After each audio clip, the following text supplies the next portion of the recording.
O nosso assunto agora é implicação lógica. O que a gente define por implicação lógica é isso daqui, ó. A gente diz que uma proposição composta P implica uma outra proposição composta Q se Q é verdadeira sempre que P é verdadeiro.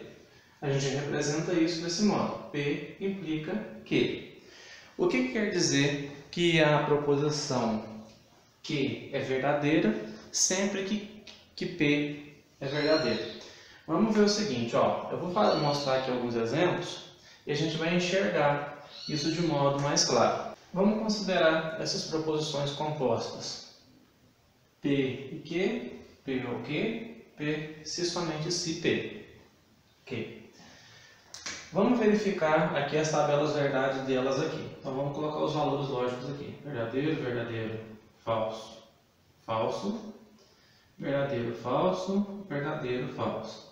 Aqui a conjunção a gente tem verdadeiro, falso, falso, falso. A disjunção verdadeiro, verdadeiro, verdadeiro e falso. E a bicondicional a gente tem verdadeiro, falso, falso e verdadeiro. Por definição, a gente disse o quê? Que a proposição P implica Q, se todas as vezes que P é verdadeira, Q também é. Então, olha só, aqui a gente tem a nossa proposição P, aqui está Q e aqui está a nossa proposição E, certo? Vamos olhar o seguinte, ó. Na primeira linha, P é verdadeira. É o único lugar onde ela tem verdade aqui. Então, ela é verdadeira aqui. Aqui também é. Então, olha só, todas as vezes que P foi verdadeiro, Q também foi. Então, com base nisso, a gente pode dizer que a proposição P implica na proposição Q. Vamos olhar agora essa daqui. V e V. Então, aqui do verdadeiro e aqui do verdadeiro. Então, a gente também pode dizer que P implica F. Agora vamos olhar as outras aqui. Será que, por exemplo, Q implica P, Q implica F? Vamos observar o seguinte, ó. Em todos os lugares onde a gente tem verdade nessa coluna Q. Tem verdade aqui, aqui e aqui. V e V. Beleza. VF, VF. Então não. Por quê? Porque só foi verdade na primeira linha. E para dizer que implica, tem que ser verdade em toda vez que aqui também for. Então a gente não pode dizer que a proposição Q implica F. Tá?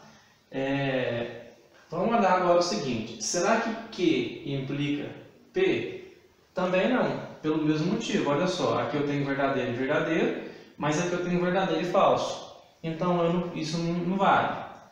Será que R implica as outras? Ó, verdadeiro, verdadeiro, verdadeiro, falso. Então não implica. Aqui teria que ser verdadeiro para poder dizer que R implica Q. Tá? Então a gente consegue observar isso daqui. Então a implicação, a gente sempre vai verificar que isso aqui acontece. Tá? Todas as vezes que for verdadeiro aqui e aqui também for, então essa implica essa. Mas a volta nem sempre é válida, tá? Porque a gente vai ver daqui a pouco que isso está relacionado com a questão da equivalência. Vamos ver agora o seguinte. A gente vai perceber que eu posso dizer que P implica Q se acontecer o seguinte. Vou apagar aqui. Eu vou poder dizer que P implica Q se essa condicional aqui, ó, for uma tautologia. É o outro modo que eu posso verificar. Ou seja, se eu faço a tabela verdade disso daqui e a gente observa que nessa coluna vai ser tudo V. Então, se isso acontecer, então a gente pode dizer que essa implicação lógica acontece. Então, nesse caso aqui, o que significa fazer essa condicional? O que é P? P e Q. certo? Aqui um P minúsculo.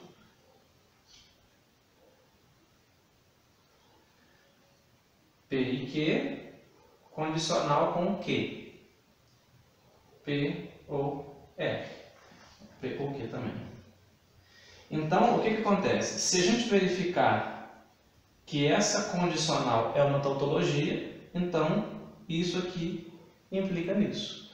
Então, a gente vai verificar isso daqui agora. Vamos verificar então que a tautologia ela acontece nesse caso, para P e Q, que a gente usou agora há pouco. Então vamos lembrar, aqui é uma condicional, né? Então vamos lembrar da regra lá da velha Fischer-Fausto. Somente onde for V, F, a gente tem resposta como falso. Aqui eu tenho V e V. E todas as demais aqui são F. Então não importa nem o que é o segundo, a gente tem V, V, V. Então veja só, a tautologia ela aconteceu. Então se isso aqui, condicional com isso, é uma tautologia, eu posso dizer que essa proposição implica essa. Mas a volta não necessariamente acontece. Tá? Quando a volta também acontece, a gente diz que a proposição ela é equivalente. A implicação lógica ela tem duas propriedades importantes. Uma propriedade é a propriedade reflexiva. A outra propriedade é a propriedade transitiva. O que é a propriedade reflexiva? Uma proposição P implica em si mesma. Então vamos considerar, por exemplo, que a nossa proposição P é isso daqui, P e Q. Então aqui eu tenho P também. Então vamos verificar que isso acontece. Como que eu verifico que isso aqui acontece? É só fazer a condicional de P com ele mesmo e a gente vai verificar que tem uma tautologia aqui. Então olha só, P e Q, verdadeiro, falso, falso, falso, e aqui é a mesma coisa, né? E aí eu vou fazer a condicional agora. O que a gente tem? Verdadeiro com verdadeiro, verdadeiro. As outras é tudo falso com falso, também vai dar verdadeiro. Então, uma proposição implica nela mesma. Essa é a propriedade reflexiva. Vamos ver agora a propriedade transitiva. O que a propriedade transitiva diz? Se P implica Q e Q implica R, então P implica R. Ou seja, é como se a gente estivesse pensando assim, se 3 é menor do que 5 e 5 é menor do que 10, então 3 é menor que 10. Então é esse raciocínio que a gente está usando aqui na propriedade transitiva. Usando proposições aqui, ó, vamos considerar essas aqui, por exemplo. Eu tenho uma proposição P que é P e Q. Tenho uma proposição Q que é P bicondicional Q. E a nossa proposição R, P condicional Q. Vamos verificar que isso aqui acontece. Vamos verificar primeiro aqui que P implica Q. Para isso acontecer, vamos lembrar, os dois modos que eu posso verificar. Ou eu verifico que toda vez que der verdadeiro aqui, aqui também vai dar verdadeiro, ou eu faço o quê? A gente faz uma condicional dessa proposição com essa e verifica que é uma tautologia. Eu vou só verificar olhando aqui. Eu deixo para verificar como tautologia, como exercício. Então vamos olhar aqui o seguinte. P e Q. A gente tem então verdadeiro, verdadeiro. Não, perdão. Verdadeiro, falso, falso e falso. Aqui é a P e Q. A bicondicional, o que a gente tem? Verdadeiro, falso, falso e verdadeiro. E a condicional a gente tem verdadeiro, falso, verdadeiro, verdadeiro. Vamos verificar que isso aqui ocorre. Ó. O único lugar onde eu tenho verdade é aqui. E aqui, nessa mesma linha, eu tenho verdade. Então significa que essa implica essa. Então P implica Q. Agora vamos verificar que a proposição Q implica a proposição R. Olha, onde a gente tem verdade aqui? Eu tenho verdade aqui na primeira linha e tenho verdade aqui na última. Nas linhas correspondentes na proposição R, a gente percebe que isso também acontece. Olha, verdade, verdade, verdade, verdade. Então a gente tem aqui que Q implica R.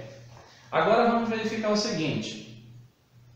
P implica R? Olha só, o único lugar que eu tenho verdade é aqui, aqui também é. Então a gente observa que P implica R, tá? Então isso aqui é uma coisa que a gente sempre pode usar como resultado. Se a gente sabe que isso aqui acontece, P implica Q, Q implica R, então como consequência a gente tem que P implica R, tá certo? Então essa é a propriedade transitiva. O que a gente vai ver agora são métodos para resoluções de questões desse assunto. Quando a gente faz o estudo de raciocínio lógico nessa parte de implicação, existem algumas regras que a gente chama de regras de inferência, tá? Essas regras a gente não vai ver elas aqui nessa parte. O que são essas regras de inferência? São certas relações entre as proposições que nos permite deduzir resultados a partir de outros. Só que elas são algumas até complicadas da gente tentar memorizar isso tudo.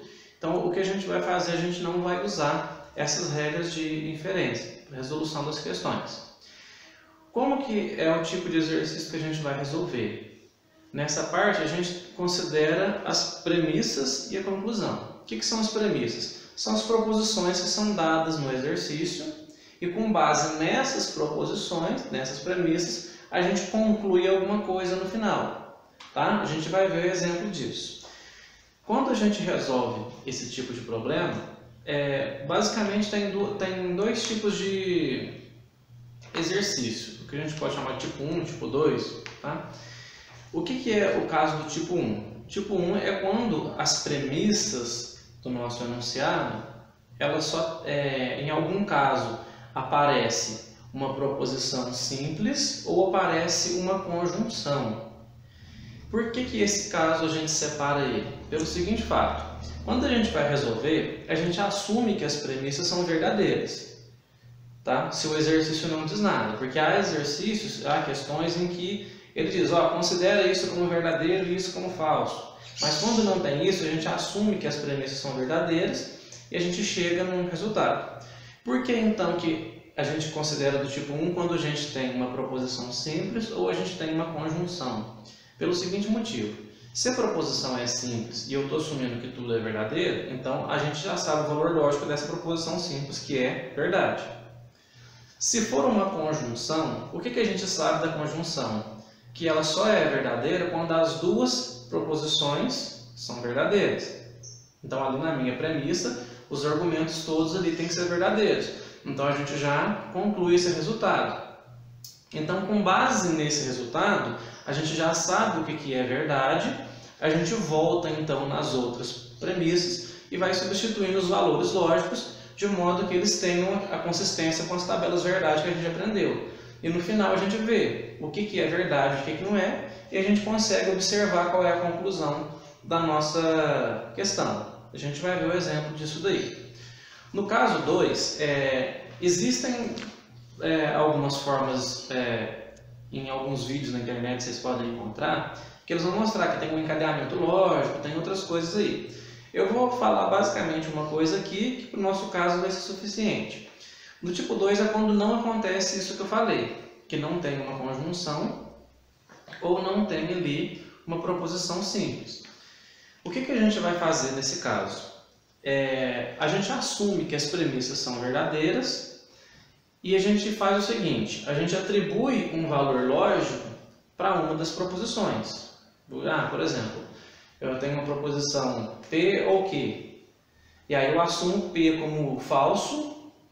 Aí qual é o valor da outra aqui para que seja verdadeiro? E aí a gente vai distribuindo isso até chegar no final. Se no final a gente chegar num resultado que é contraditório, que não chega em lugar nenhum, a gente muda o raciocínio. Naquela proposição que inicialmente a gente assumiu como verdadeira, a gente assume ela como falso e sai resolvendo o problema. Se a questão ela tem poucas proposições simples, a gente pode resolver usando tabela verdade, que pode ser mais prático até. Então a gente vai ver agora um exemplo disso daí.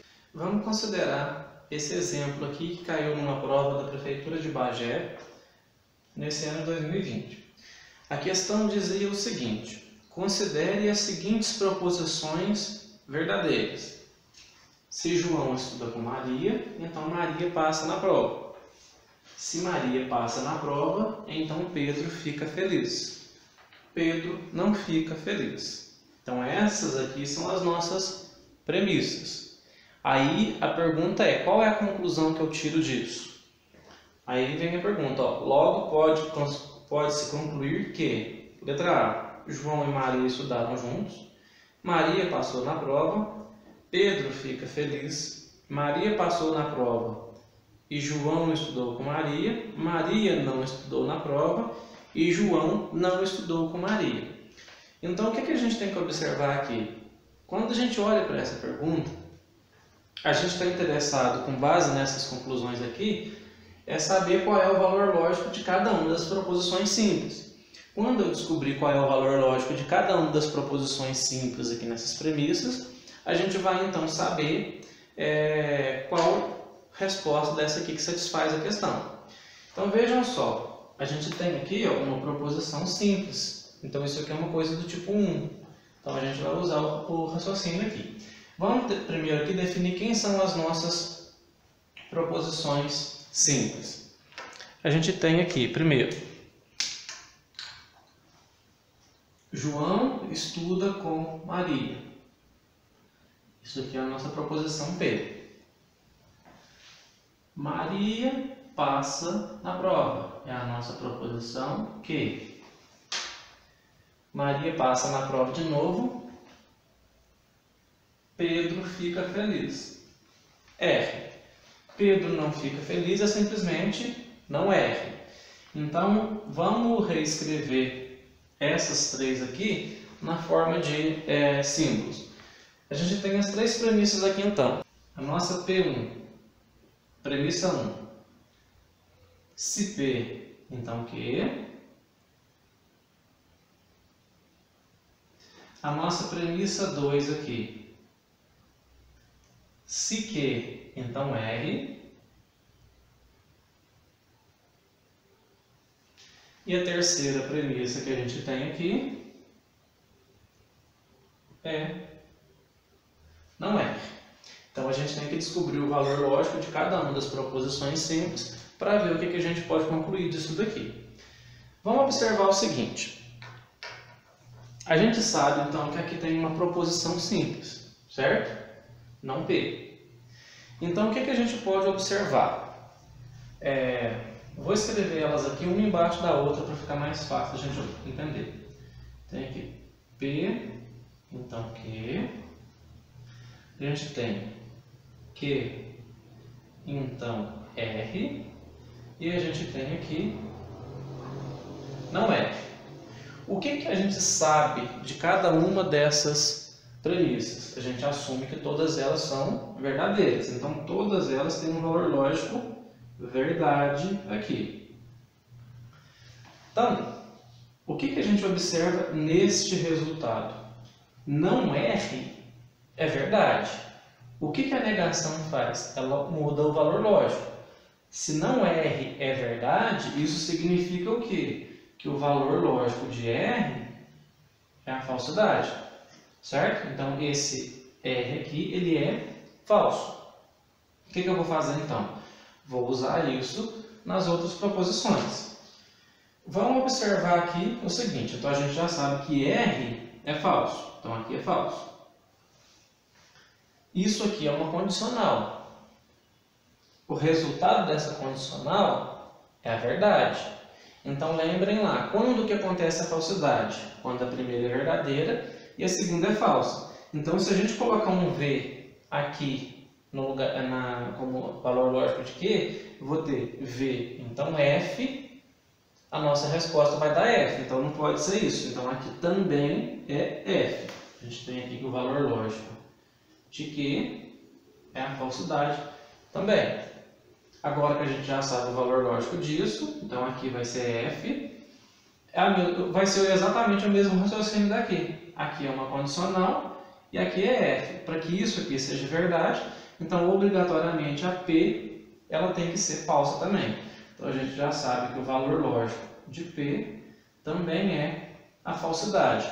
Então o que a gente conclui disso daqui, desse exercício? que P, o valor lógico é falso. Então significa que João não estudou com Maria. O valor lógico de Q é falso. Maria não passou na prova. O valor lógico de R é falso. Pedro não fica feliz. Então a gente conclui isso daqui. Das alternativas, então, que a gente pode concluir o quê? Letra A. João e Maria estudaram juntos? Não. A gente acabou de ver aqui que ele não estudou com ela e ela não passou na prova. Então, eles não estudaram juntos. Letra B. Maria passou na prova? Não. É o que a gente acabou de ver aqui, ó. Maria passa na prova é falso. Então, Maria não passou na prova. Pedro fica feliz? Isso não precisaria nem fazer conta, porque a gente já assume que isso aqui é verdade. Ó. Pedro não fica feliz. Mas a gente também concluiu aqui, ó, que o valor lógico de R é falso. Então, Pedro não fica feliz. Letra D. Maria passou na prova e João estudou com Maria. Isso também está errado. O que é que a gente concluiu? Maria não passou na prova. Aqui, Maria não passou na prova. E o João não estudou com ela. E a letra E. Maria não passou na prova e João não estudou com Maria. Exatamente isso que a gente acabou de falar. Então, a resposta certa para essa questão é a letra E. Maria não passou na prova. Está aqui. A proposição Q. Maria não passou na prova e o João não estudou com ela. Então, a gente concluiu que tudo aqui é falso. Vamos ver como que a gente poderia resolver isso usando a tabela verdade agora. Vamos observar agora aqui, usando a tabela verdade. O que a gente tem então? As três premissas ali. P, então, Q. Se João estuda com Maria, então Maria passa na prova. Se Maria passa na prova, Pedro fica feliz. Pedro não fica feliz. As três premissas aqui. Eu tenho três proposições simples, P, Q e R. Então, a nossa tabela aqui tem 8 linhas. Vamos fazer a distribuição dos valores lógicos, então. V, V, V, V, F, F, F, F, VV, FF, VV, F, F, V, F, V, F, V, F, V, F. A gente tem isso daqui então. A condicional só é falsa quando a primeira é verdadeira e a segunda é falsa. Então aqui, ó, tudo V, ó, V, então V, dá V, V, então V, V, VF, VF. Então essas duas aqui são falsas. Aqui para baixo tudo começa com F, então a gente já sabe que é tudo verdade. Q então R, ó, segunda coluna e terceira. Onde que a gente tem V e F aqui, ó? Nessa aqui, então aqui vai dar falso. E a gente tem aqui vai dar falso. O restante vai ser verdadeiro. Então verdadeiro, verdadeiro, verdadeiro. E por último é simplesmente não R, então só vai inverter essa coluna aqui. F, V, F, V, F, V, F, V.